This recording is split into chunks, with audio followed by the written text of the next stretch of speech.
Meus queridos irmãos e irmãs, com grande alegria celebramos hoje a festa de Santa Teresa d'Ávila, grande, santa, virgem, mística, que recebeu o título de doutor da Igreja.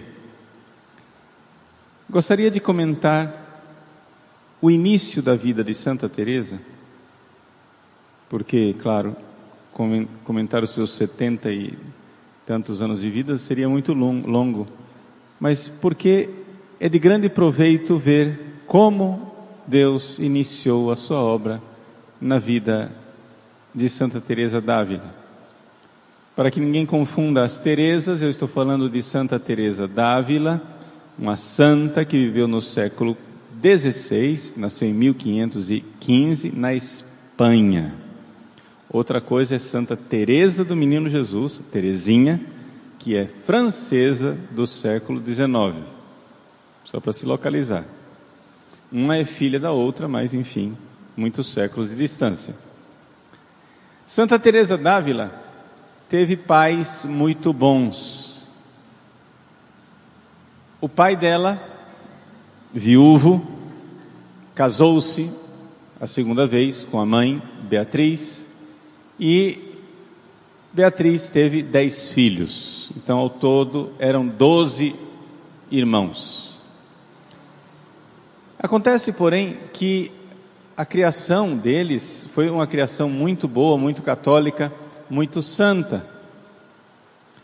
Logo desde o início, Teresa d'Ávila, Teresinha no sentido de que era pequenininha, né? Não vou usar mais essa palavra Teresinha, vai confundir todo mundo. Santa Teresa d'Ávila, ela tinha esse sonho de morrer por Cristo. E ela então, pequenina, resolveu fugir com o irmãozinho Rodrigo para ser degolada pelos mouros. Para vocês entenderem que Ávila fica bem longe da terra onde estavam os árabes. E, no entanto, as duas crianças saem e vão para se entregar aos mouros para serem degolados. Não foram muito longe. Logo depois da porta da cidade, um tio os encontrou e reconduziu os dois de volta para casa. Receberam os cascudos e pronto. Mas havia esse sonho de morrer por Jesus, ser mártir. Por quê? Porque eles liam a vida dos santos. E lhes impressionava enormemente o fato de que o céu era para sempre. E eles ficavam repetindo: sempre, sempre, sempre. O céu é para sempre. Entusiasmados de querer alcançar o céu, já que não podiam ser degolados, resolveram então ser eremitas. E construíam então eremitérios, pequenas cabaninhas que logo caíam por terra, onde eles se dedicavam, nas suas brincadeiras de criança, a serem monges, fazer orações, etc, etc. Essa foi a infância de Teresa d'Ávila. No entanto, como acontece com muitas pessoas, uma infância piedosa não garante uma adolescência piedosa. A mãe de Teresa morreu, ela tinha 14 anos. Teresa, então, sentindo falta daquela mãe, foi a uma imagem que hoje está na Catedral de Ávila, a imagem de Nossa Senhora, e se entregou a ela, pedindo que ela fosse a sua mãe. E ela diz no seu livro da vida que parece que esta oração lhe valeu, porque desde então sentiu sempre o amparo e o cuidado desta mãe. Foi então, a partir desta idade, que Teresa começou a mostrar algumas fragilidades. Atenção, nós não temos notícia de que Santa Teresa d'Ávila tenha jamais cometido um pecado mortal. Provavelmente nunca cometeu nenhum pecado mortal. Quando a gente diz fragilidades, etc e tal, hoje em dia, como nós estamos numa sociedade um pouco depravada, a gente já pensa imediatamente que ela deve ter aprontado, pintado o caneco, nada disso. Era uma menina criada muito bem numa família católica, portanto, o que para ela manchava um pouco a vida espiritual, para nós, hoje em dia, a gente nem tem sensibilidade para isso. Mas vejam só, o que aconteceu? A mãe dela, quando viva, gostava de ler livros de cavalaria, livros de aventura, porque esses livros de cavalaria sempre tinham algum romance, o cavaleiro sempre tem uma dama pela qual ele luta, etc, etc. O pai nunca aprovou essas leituras, a mãe lia escondido, e Teresa pegou o gosto de ler esses romances de cavalaria. A mãe morre aos 14 anos da Teresa. Teresa tinha 14 anos, e Teresa começa então a se encantar com a visita de um primo. E diz ela que começou a alimentar certos gostos vaidosos com as mãos e com os cabelos. Ela mesma diz, para você não ficar imaginando bobagem, que nunca fez nada que levasse os outros a pecar. Então você já entendeu que nós estamos falando de uma moça modesta que não queria seduzir ninguém e nem levar ninguém a pecar com pensamentos sexuais, essas coisas. Nada disso. O que aconteceu é que ela começou a ficar vaidosa de sua beleza. E quem é testemunha da época sabe que Teresa, que era graciosa no seu aspecto, né? O único quadro que nós temos de Teresa é dela já mais velha, portanto com o rosto envelhecido. Mas dizem as testemunhas da época que ela era graciosa. Mas o que fascinava em Teresa não era tanto a beleza física, quanto o fato de que ela era extremamente, deixa eu usar a palavra sem sentido sexual, por favor, ela era extremamente sedutora. Ou seja, o primeiro biógrafo de Santa Teresa diz que ela era como um ímã. Ela atraía qualquer pessoa que tivesse ao redor dela. Ela era uma líder nata. Ela conseguia atrair as pessoas, fascinar as pessoas. Então, vocês imaginem só, essa menina com esta personalidade de líder, não é? Com esse temperamento sanguíneo, sempre muito determinada em tudo o que fazia, preocupada com seus cabelos, com suas mãos, fascinada com um priminho, que devia ser também muito simpático. O pai dela, viúvo, tendo que cuidar dessa filha e colocar rédeas nela, fez a melhor coisa que ele podia fazer. Foi e mandou fechar a filha num convento. Ou seja, não tinha mãe para cuidar, a mãe estava morta, vamos entregar para as freiras para ver se elas cuidam dela. E assim, Santa Teresa entrou num convento de agostinianas, não para ser religiosa, mas para ser educada. Era um internato, uma escola. E ela, que a esta altura do campeonato já tinha desistido da vida religiosa, estava pensando claramente em se casar, teve um convívio com uma santa religiosa. E essa religiosa agostiniana marcou fortemente Teresa d'Ávila. Marcou no sentido de que Teresa ficou convencida do perigo que ela estava correndo, a tal ponto que ela se convenceu que se continuasse do jeito que ela estava, ela terminaria no inferno. E era aqui que eu queria chegar. A Sagrada Escritura nos diz que o temor do Senhor é o princípio do saber. Ali começou a conversão de Teresa d'Ávila. O temor do Senhor. Vejam, essa mulher que não tinha pecados mortais, no entanto, via que no mundo ela correria graves perigos e que se ela se tornasse monja, ela estaria no caminho mais seguro. Ela saiu desse convento de agostinianas, voltou para casa. É interessante que ela nunca pensou em ser agostiniana, mas ali ela começou a fermentar a ideia de tornar-se monja. Atenção, ela não tinha grandes pendores. Claro que na infância ela pensou em ser mártir e eremita, mas isso eram brinquedos de criança.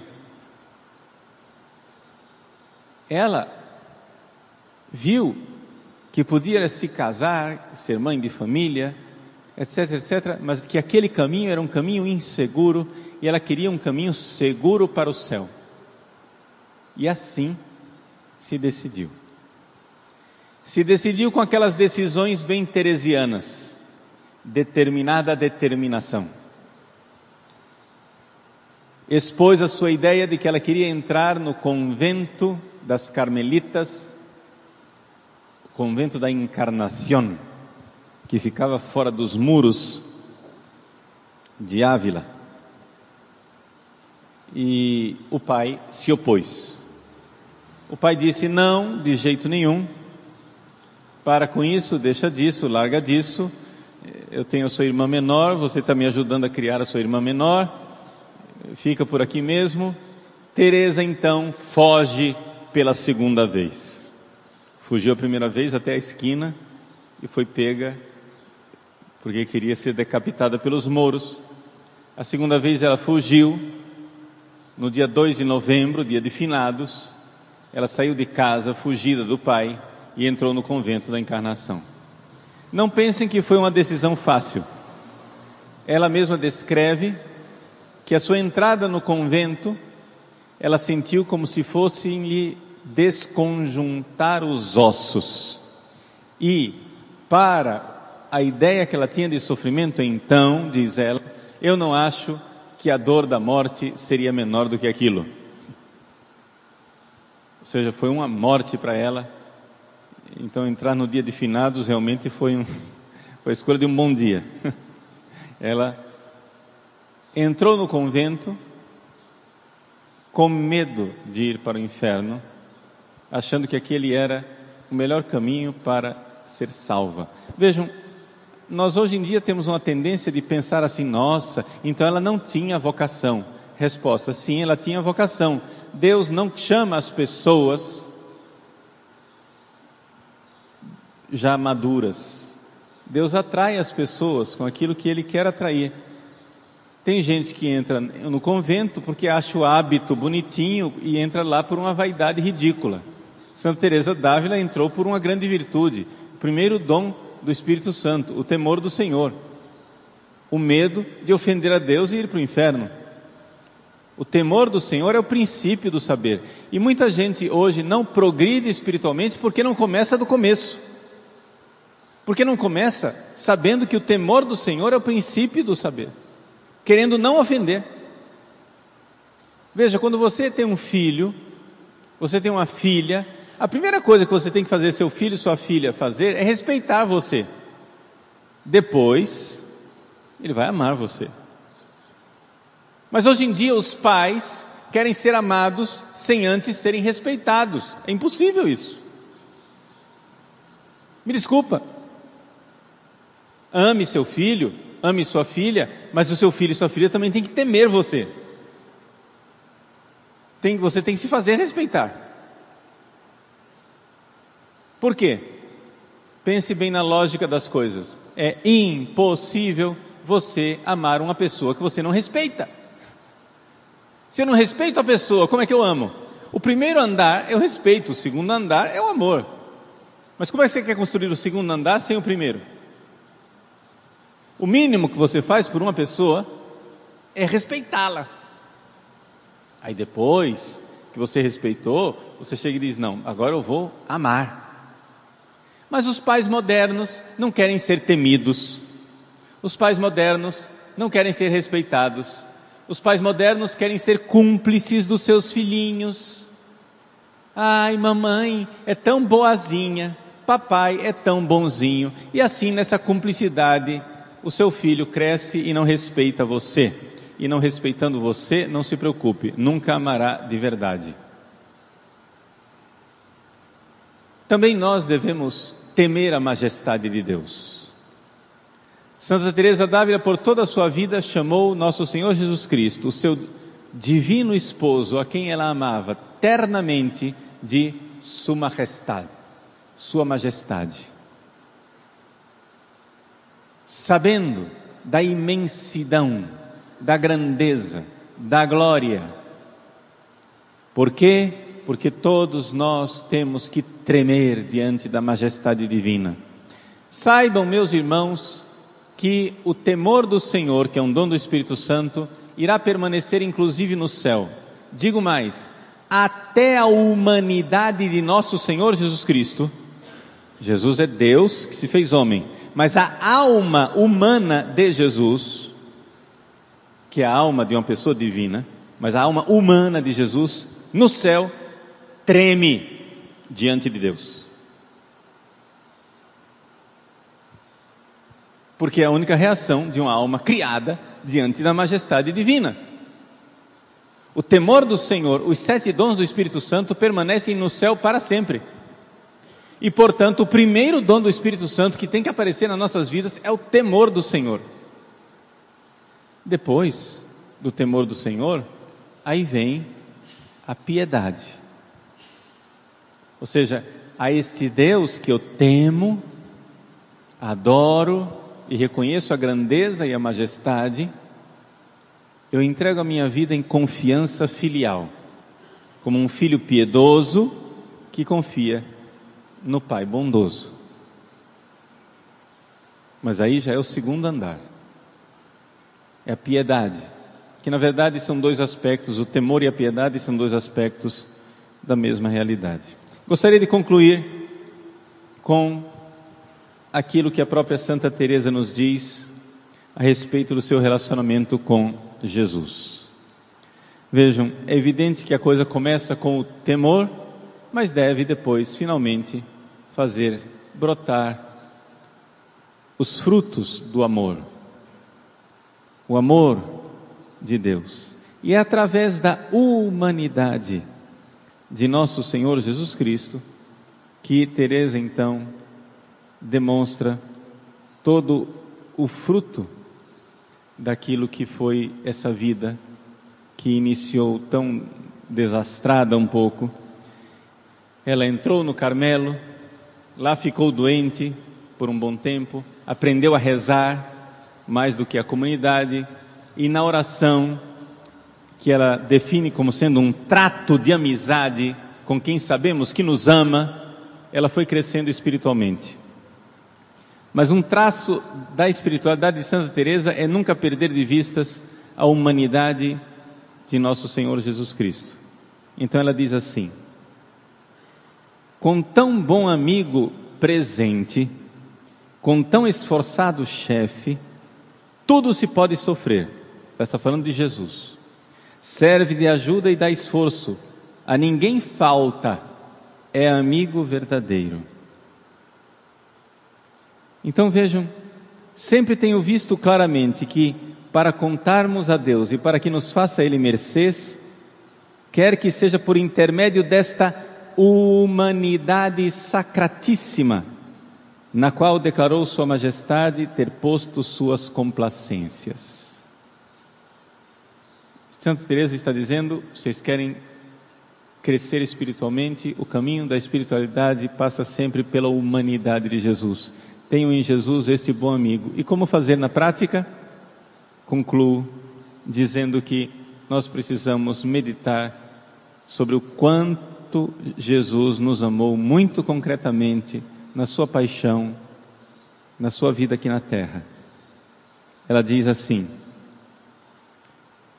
quando pensarmos em Cristo, sempre nos lembremos do amor com o qual nos concedeu tantas graças e da grande ternura que nos testemunhou em nos dar tal penhor do muito que nos ama. O penhor do muito que nos ama. No original espanhol, que nos quiere. Querer é amar. Ele nos quer. Vejam, começou com o temor, e aqui brota abundantemente num amor, numa confiança, chamando Jesus de amigo, Jesus de esposo, para meditarmos o quanto Ele nos quer. O penhor do muito que nos ama. Qual é o penhor do muito que nos ama? A cruz. Veja, essa é a prova. Penhor é isso, é a prova, a certeza do quanto Ele nos ama. E aí ela diz aquilo que é a regra básica da espiritualidade. Pois amor pede amor. No original espanhol, amor saca amor. O amor exige amor. O amor atrai, saca, tira amor. Ou seja, Jesus deposita amor na nossa alma e então Ele vem tirar da nossa alma amor de volta, amor que retorna, amor que é resposta de amor. Procuremos sempre ir considerando essas verdades, estimulando-nos a amar, porque uma vez que nos conceda o Senhor a graça de que esse amor nos seja impresso no coração, tudo nos será mais fácil. Se o amor de Cristo for impresso em nosso coração, tudo será mais fácil. A coisa começa com o temor, mas termina com um amor. E uma vez que o amor está impresso, tudo, absolutamente tudo, é mais fácil, é mais leve, tudo se torna possível. Amor